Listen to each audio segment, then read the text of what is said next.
मराठा इतिहास में अनेक वीरों ने अपने प्राणों की आहुति दी, परंतु यदि वीरता और बलिदान का सर्वोत्तम उदाहरण खोजना हो तो उसमें तानाजी मालुसरे का नाम सर्वोपरि आता है।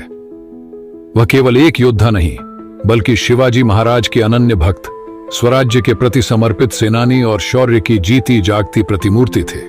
उनका जीवन और बलिदान एक प्रेरणादायक गाथा है जो आने वाली पीढ़ियों के लिए आदर्श बना रहेगा। यह सन 1670 की बात है, जब मुगलों ने कोंडाणा किले पर अधिकार कर लिया था। यह किला सामरिक दृष्टि से अत्यंत महत्वपूर्ण था, क्योंकि यह पुणे के पास स्थित था और इसे नियंत्रित करने वाला दक्षिणी क्षेत्र पर भी प्रभुत्व स्थापित कर सकता था। औरंगजेब ने इस किले की सुरक्षा का दायित्व उदयभान राठौड़ को सौंपा, जो एक निष्ठावान राजपूत सेनापति था। कुंडाणा किले की मजबूती और वहां तैनात विशाल मुगल सेना को देखते हुए इसे पुनः जीतना असंभव प्रतीत हो रहा था।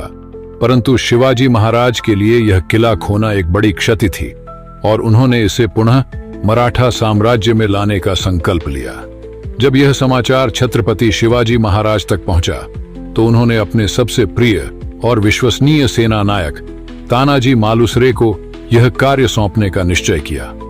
तानाजी अपने कर्तव्य के प्रति कितने समर्पित थे, इसका प्रमाण तब मिला जब यह संदेश उन्हें उनके घर पर मिला, जहां उनके पुत्र का विवाह होने वाला था।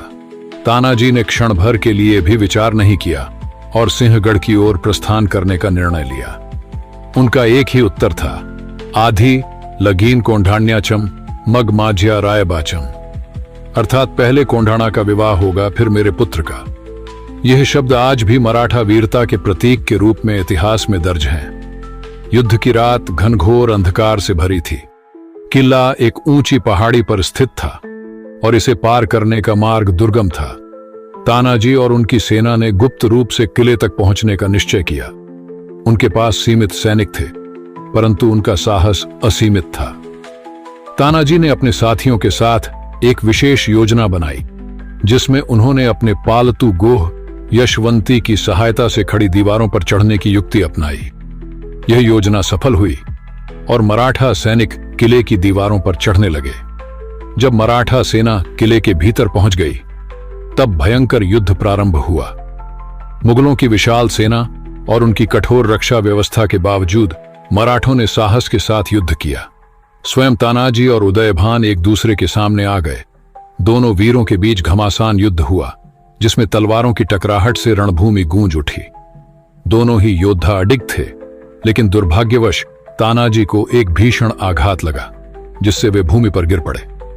तानाजी के गिरते ही मराठा सेना विचलित हो गई, परंतु उसी क्षण तानाजी के भाई सूर्याजी मालुसरे ने सेना का नेतृत्व संभाला और गर्जना की, गढ़ आला पण सिंह गेला, अर्थात किला तो जीत लिया, परंतु हमारा सिंह खो गया।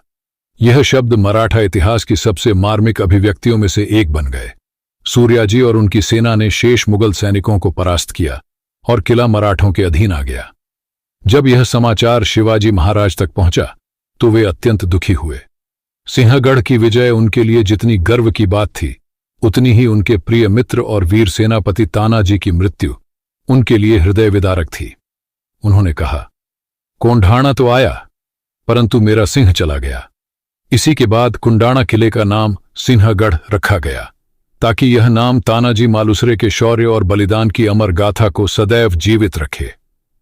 तानाजी मालुसरे का बलिदान केवल एक किले की विजय तक सीमित नहीं था। यह एक संदेश था कि स्वराज्य के लिए समर्पण और त्याग सर्वोच्च है। उन्होंने अपने व्यक्तिगत सुख और परिवार की खुशियों से ऊपर स्वराज्य को रखा। उनका बलिदान यह दर्शाता है कि मराठा योद्धाओं के लिए मातृभूमि और स्वराज्य सर्वोपरि था। उनकी यह वीरगाथा न केवल मराठा इतिहास में, बल्कि संपूर्ण भारतीय स्वतंत्रता संग्राम में प्रेरणा का स्रोत बनी। आज भी सिंहगढ़ किला खड़ा होकर उस महान योद्धा की कहानी सुनाता है, जिसने अपने प्राणों की आहुति देकर स्वराज्य की नींव को और अधिक मजबूत किया। तानाजी मालुसरे केवल इतिहास के पन्नों में सीमित नाम नहीं है, बल्कि वह वीरता, साहस और बलिदान के प्रतीक बन गए हैं। उनका बलिदान हमें यह सिखाता है कि राष्ट्र और स्वाभिमान की रक्षा के लिए हमें अपने व्यक्तिगत सुखों का त्याग करने के लिए सदैव तत्पर रहना चाहिए।